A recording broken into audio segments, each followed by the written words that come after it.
Assalamualaikum. Waalaikumsalam. Ya, sehat semua ya.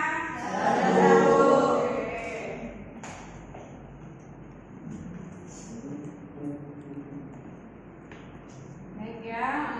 Assalamualaikum warahmatullahi wabarakatuh. Baik, sebelum kita mulai perkuliahan ya, alangkah baiknya kita berdoa menurut agama dan kepercayaannya masing-masing ya. Doa kita mulai.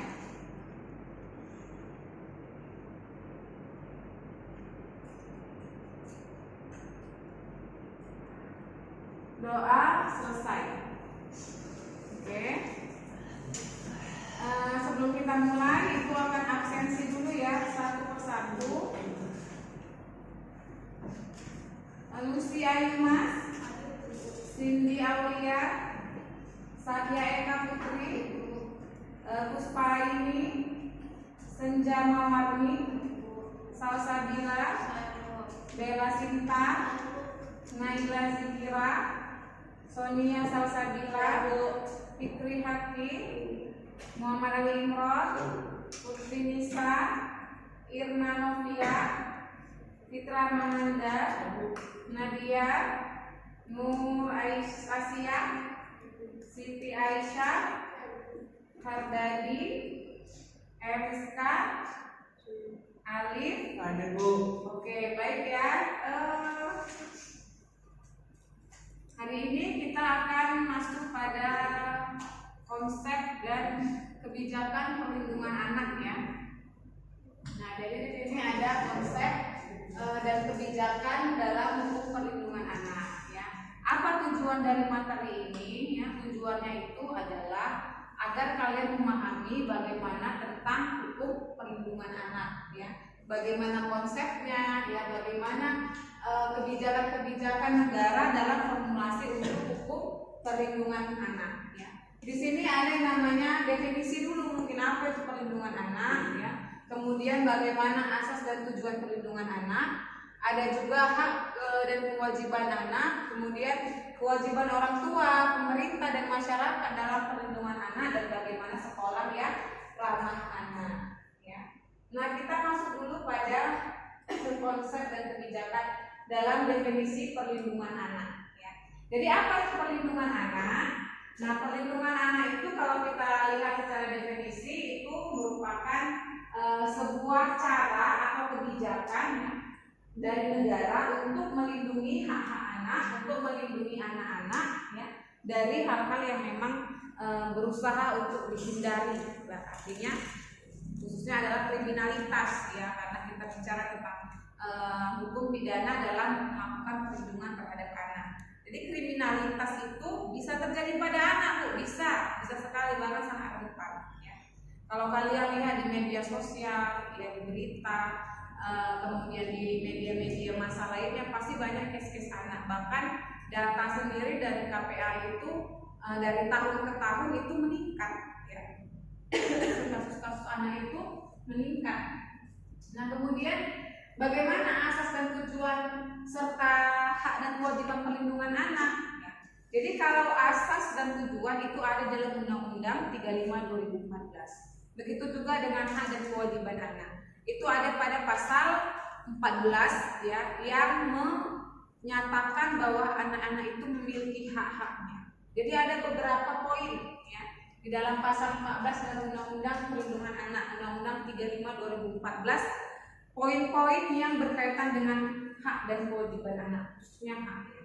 Jadi di dalam Undang-Undang 35/2014 tentang perlindungan anak itu ada hak-hak anak sebagaimana yang kita bisa lihat di dalam undang-undang itu.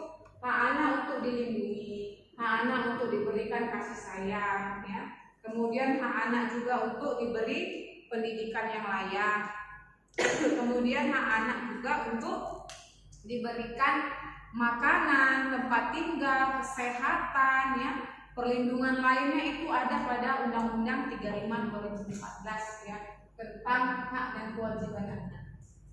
Nah, kalau dia kewajiban orang tua, pemerintah dan masyarakat dalam perlindungan anak ya, ini merupakan hal yang fondasi. Kenapa? Karena permasalahan utama di dalam kasus-kasus anak itu adalah ada pada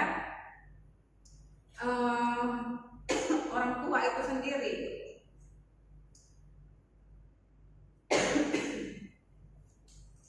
Jadi ada pada orang tua, pemerintah dan masyarakat dalam hal perlindungan anak. Kemudian ada sekolah yang ramah anak. Untuk sekolah ramah anak ini bahwasanya harus ada tempat-tempat yang memang khususnya sekolah yang memang memberikan perlindungan terhadap anak, ya. Jadi kita baca definisi perlindungan anak. Kemudian kita masuk pada peraturan, ya, undang-undang tentang anak. Ada undang-undang 497 ya tentang penyandang cacat. Kemudian ada undang-undang nomor 1 tahun 2000 tentang pengesahan itu, ya. Ada undang-undang nomor 10 tahun 2012 tentang konvensinya anak. Ada juga undang-undang nomor 11 tahun 2012 tentang sistem peradilan pidana anak. Dan ada undang-undang nomor 35 tahun 2014 tentang perubahan, ya, nomor 32 tentang perlindungan anak, ya. Jadi di dalam undang-undang yang itu sampaikan tadi, ya, undang-undang 35 2014 dan undang-undang nomor 11 tahun 2012 ini merupakan hal yang penting untuk kalian pahami, ya. Mengapa? Karena memang di dalam undang-undang 11 tahun 2012 ini menjelaskan tentang anak yang berhadapan dengan hukum, ya. Jadi bagaimana anak itu berhadapan dengan hukum itu diatur dalam undang-undang nomor 11 tahun 2012 tentang sistem peradilan pidana anak. Nah, bagaimana tahapan di dalam undang-undang 11 2012 ini, yaitu dia menjelaskan tentang proses-proses anak yang berhadapan dengan hukum. Jadi anak ini ada dua jenisnya. Ada dia anak sebagai korban dan juga ada yang dia anak sebagai pelaku. Nah, anak sebagai pelaku ini dia masuk di dalam undang-undang nomor 11 tahun 2012 tentang sistem peradilan pidana anak. Ada beberapa tahapan yang dibuat di dalam undang-undang 11 tahun 2012 ini tentang sistem peradilan pidana anak ini. Itu ada namanya konsep diversi dan ada juga namanya konsep restoratif justice, ya. Jadi bagaimana konsep diversi dan restoratif justice ini, ya? Konsep ini kalau kita lihat di dalam undang-undang 11 2012 dia selalu ada pada semua tahapan peradilan, ya, untuk melindungi anak. Baik dia dalam proses penyidikan itu harus diversi, tahap penuntutan harus diversi. Kemudian tahap pengadilan juga harus diversi. Apa itu diversi, Bu? Diversi itu adalah proses penyelesaian masalah anak di luar dari pengadilan, ya. Jadi di luar pengadilan itu anak itu bisa diproses. Kalau kita bilang diversi itu dia seperti musyawarah mufakat, ya, seperti mediasi. Tetapi dia tidak mediasi. Dia harus ada anaknya, harus ada korban pelaku anak, ada korbannya, ada juga keluarga, ada pihak bapas, ya, ada juga pihak daripada kepolisian. Jadi diversi ini berusaha untuk memberikan sebuah solusi, ya, agar anak yang berhadapan dengan hukum ini tidak masuk ke dalam penjara. Ini wajib 7 hari. Di dalam Undang-Undang 11 2012 itu wajib 7 hari, ya, sebelum prosesnya itu anak-anak sudah harus diversi. Nah, kalau gagal maka naiklah ke tahap penuntutan. Jadi ini naik ke tahap penuntutan dan tetap di dalam proses penuntutan juga tetap harus diversi lagi. Yang diversi juga bukan yang sembarangan polisinya, ya, dan jaksanya. Dia memang yang harus memiliki sertifikat, ya. Sertifikat memang telah lulus uji untuk anak. Memang benar-benar polisinya itu harus memiliki sertifikat tentang komisi anak. Jaksanya juga seperti itu, harus memiliki sertifikat yang dia pernah mengikuti pelatihan untuk anak. Hakim juga begitu, ya. Harus hakim anak yang sudah memiliki sertifikat yang berhak untuk melakukan proses diversi restoratif justice. Ya. Jadi itulah dalam Undang-Undang 11 tahun 2012 tentang sistem peradilan pidana anak. Ya. Nah kemudian tahapan proses di SPPA ini juga berbeda ya. Kasus anak itu dia tertutup. Jadi kalau kasus anak ini tertutup, kalau dia sidang di dalam pengadilan, dia tidak terbuka untuk umum, beda. Kalau orang dewasa kan dia terbuka untuk umum ya. Kalau anak tidak, dia tertutup. Tidak boleh ada pengunjung, tidak boleh siapapun ya. Bahkan hakim itu tidak boleh memakai atributnya. Tidak boleh memakai toga, tidak boleh memakai jubah atau apapun, tidak. Jadi seperti biasa saja pakai kemeja untuk menyidangkan anak itu. Begitu juga dengan jaksa, tidak boleh memakai atribut pengadilan. Begitu juga dengan pengacara. Jadi memang untuk konsep anak ini dia tertutup ya.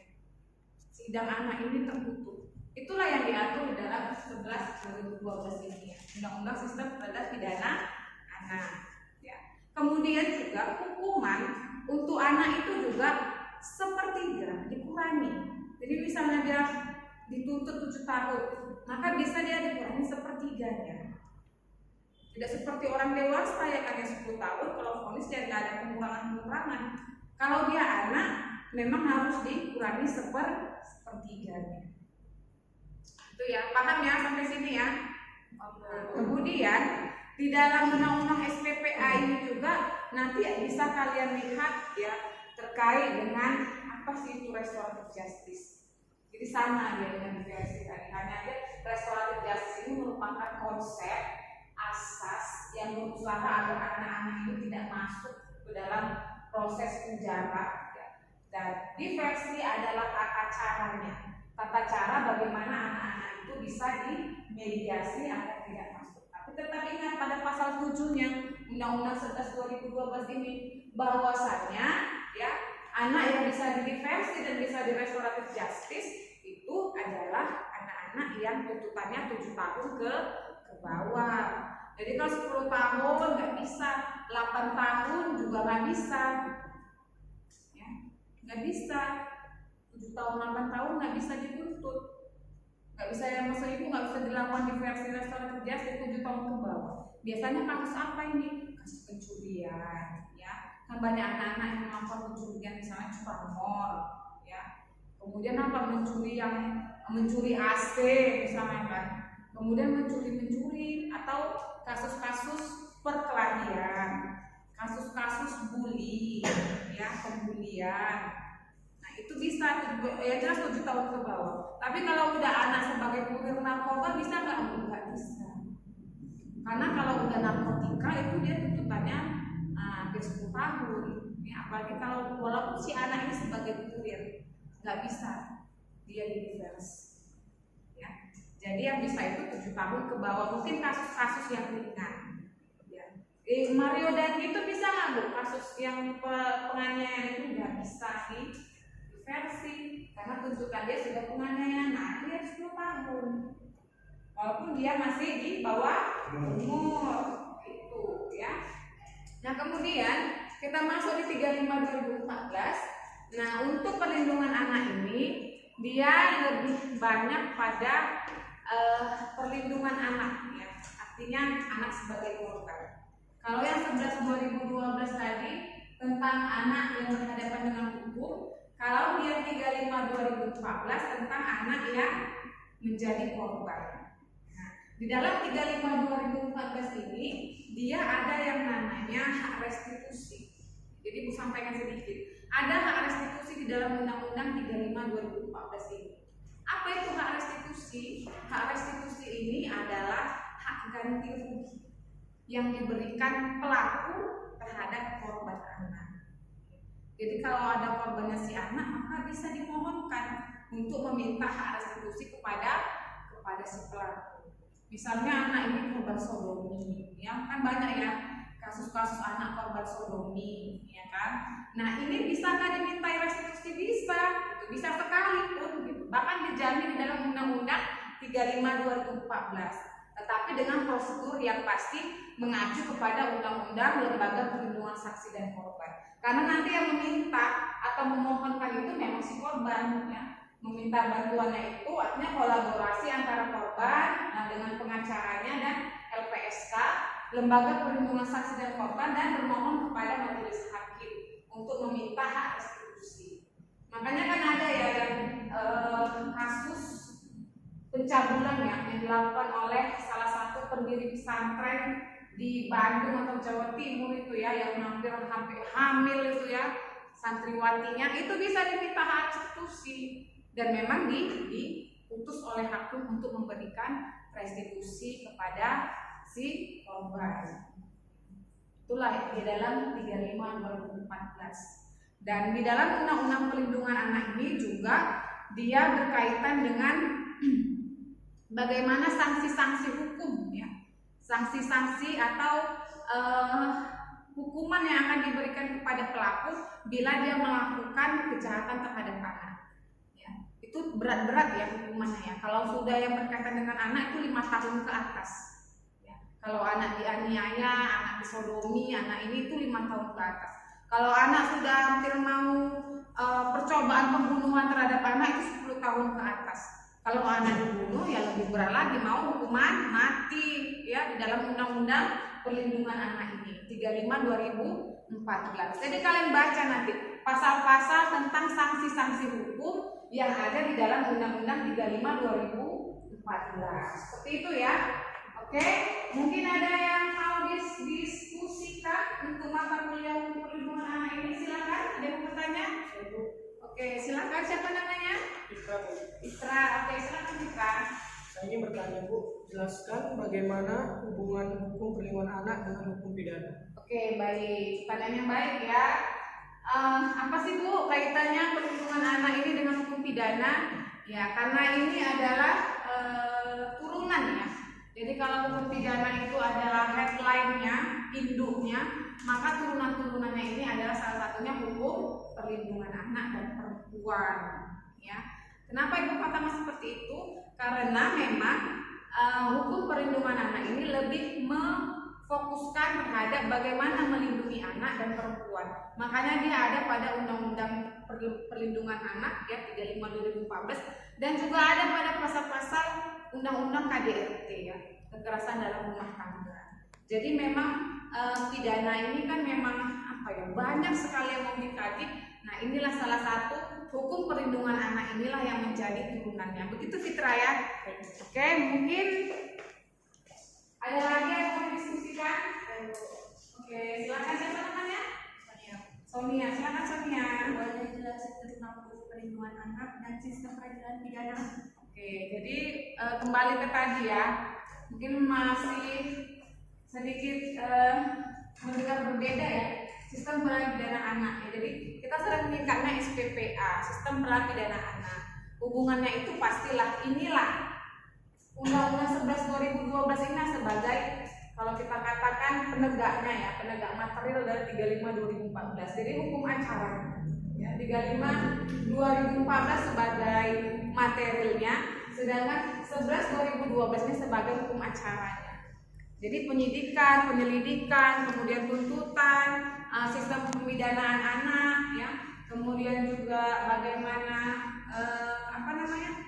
anak ini diproses di persidangan, ya, itu mengacu pada Undang-Undang Nomor 11 Tahun 2012 tentang sistem peradilan pidana anak. Itu ya mungkin ya. Oke, ada lagi yang mau didiskusikan? Tidak ada, pas? Baik, karena pas ya, Ibu akan memberikan tugas ya kepada kalian untuk dikumpulkan minggu depan ya. Tugasnya ini adalah cari kasus-kasus anak, baik anak sebagai korban maupun anak sebagai pelaku atau ABH ya, anak yang berhadapan dengan hukum. Cari kasus-kasusnya, kemudian kalian analisa berdasarkan hukum perlindungan anak. Ya, Oke, jadi itu bisa dikumpul untuk tugas minggu depan ya. Ibu harapkan sebaik mungkin untuk bisa mencari kasus yang unik ya pastinya ya, dan analisalah ya sesuai dengan hukum perlindungan anak yang sudah kita pelajari. Oke, ada lagi mungkin yang mau didiskusikan? Tidak ada, baik, karena tidak ada. Ibu mohon maaf bila ada salah kata. Semoga yang Ibu sampaikan tadi menambah hasanah wawasan kalian ya.